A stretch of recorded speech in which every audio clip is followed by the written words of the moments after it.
pequena contextualização desses dois versos. Om Gyana Timirandasya Gyananjana Shalakaya Chakshurun Militam Yena Tasmai Shri Gurave Namaha. Eu vou ler o sânscrito do segundo verso. Om Tadvidi Pranipatena Pariprashnena Sevaya Upadekshanti Te Gyanam Gyaninas Tadvadarshinaha. Esses dois versos, na verdade, são muito importantes, mas esse segundo verso, ele é considerado pelos mestres o mais importante da Bhagavad Gita, porque ele explica a importância do mestre espiritual, o que é o mestre espiritual e a importância dele. Porque, assim, em qualquer ciência, em qualquer coisa que a gente quer aprender, a gente precisa de um mestre. Então, o que dizer da ciência de Deus, da ciência da autorrealização?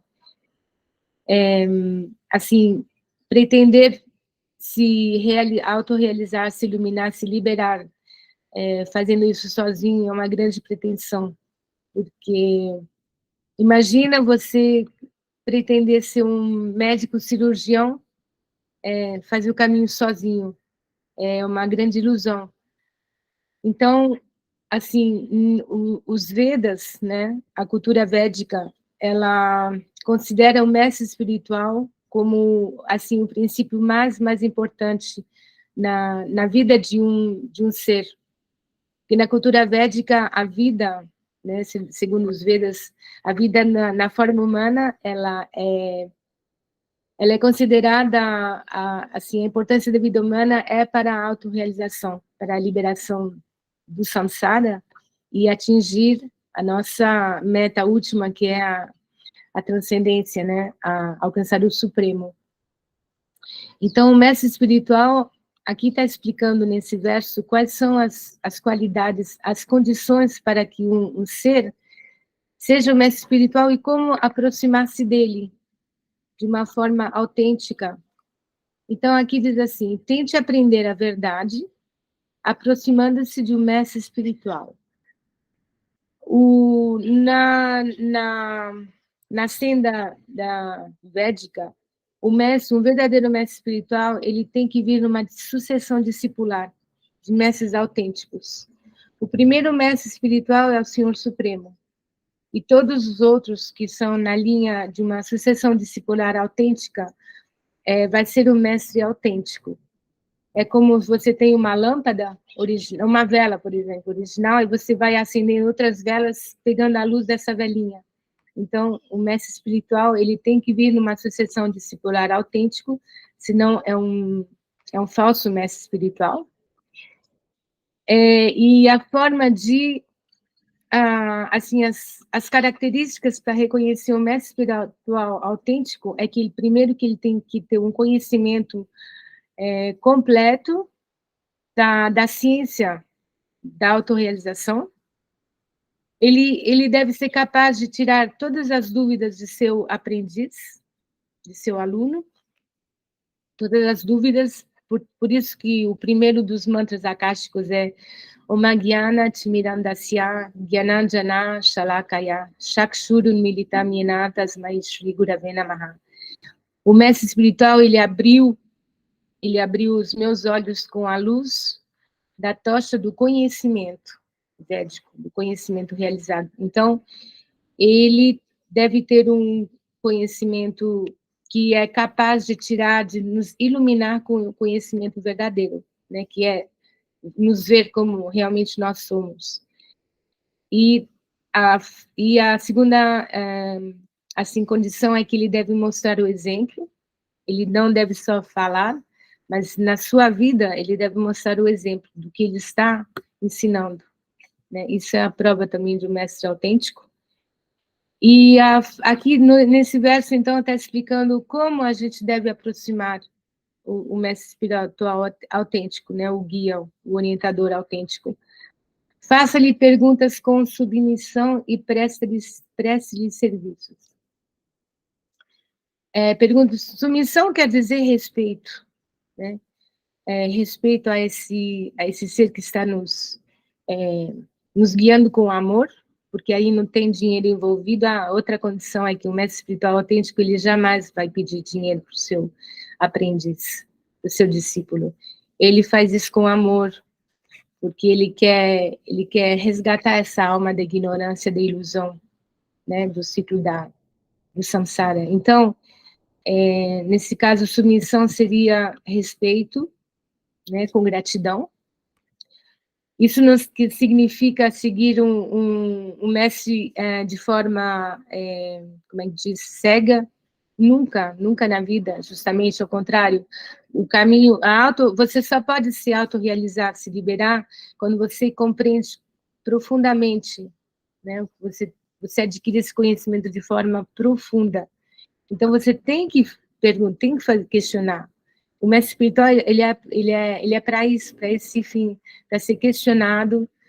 Ele é como um cirurgião da alma, né? Ele vai extirpar toda a ignorância que está dentro, lá profundamente né, no ser condicionado. Ele vai tirar os tumores da ignorância, da ilusão. Mas para isso tem que ter confiança, né? Você tem que ter confiança, você vai ter uma operação, você tem que confiar no médico, no cirurgião que vai deixar ele te operar. E é a mesma coisa no caminho espiritual, você tem que ter confiança absoluta em quem você está colocando, né, a sua pessoa. E prestar-lhe serviço, quer dizer, o mestre, né, o orientador, ele sabe o que você precisa, ele vê o seu condicionamento, né, ele vê os tumores, né, da ignorância, da ilusão, e ele sabe exatamente que você vai fazer, assim, serviços, né, que vão te ajudar a te purificar desse condicionamento, dessa ignorância que está cobrindo o verdadeiro eu, né? Então, a primeira condição, quando você confia, você tem confiança, você vai aceitar os serviços que ele te pede para fazer, e são serviços, assim, motivados pelo amor, né? Para a gente poder purificar o nosso egocentrismo, nossa avareza. Então, faça-lhe perguntas com respeito, com confiança, preste-lhe serviços com amor, porque aí ele vai se sentir inclinado, né? Por exemplo, você tem um filho, né? A mãe é o mestre espiritual, né? Você tem um filho, o filho, ele se dirige com você com muito amor, né? Com carinho, e você se sente inclinada a ajudar o seu filho, né? É uma questão, é uma relação, assim, de amor que se estabelece entre o aprendiz e o mestre. E aí ele diz, as almas autorrealizadas podem lhe transmitir conhecimento porque elas são videntes da verdade. É como o verso akáshico, o Tishtata Jagrata Prapya. Os mestres realizados, eles já estiveram onde nós estamos agora, né?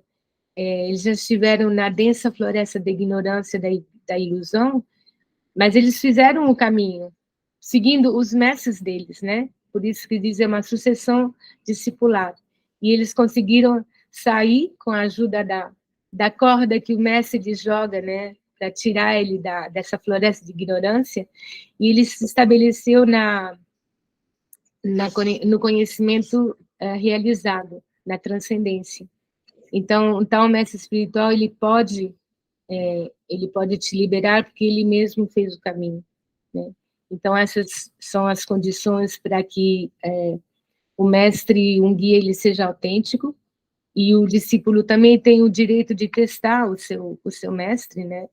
Quando você escolhe um médico, você testa, né? Você vai ver vários cirurgiões, ver qual que é o melhor, e você não vai deixar se guiar porque me disseram que tal e tal, não, você vai testar por você mesmo, né? E aí você tem certeza que você está seguindo a sua intuição, a sua sinceridade verdadeira, que não é só né, a moda, tem, né, mestre que é a moda, que todo mundo... Não, tem que ser realmente uma confirmação de sua intuição profunda, tá?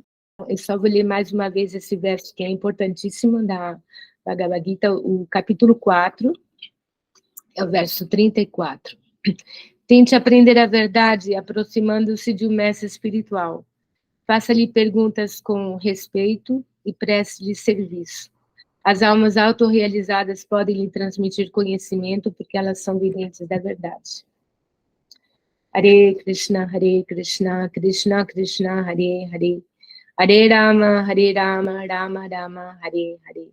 Ó energia suprema de amor divina, desperta-me, eleva-me, envolve-me, protege-me. Hare Krishna. Muito obrigada pela atenção de vocês. Hare Krishna. Então, gratidão, Valci, gratidão, Devi. Então, que essas palavras calem bem fundo na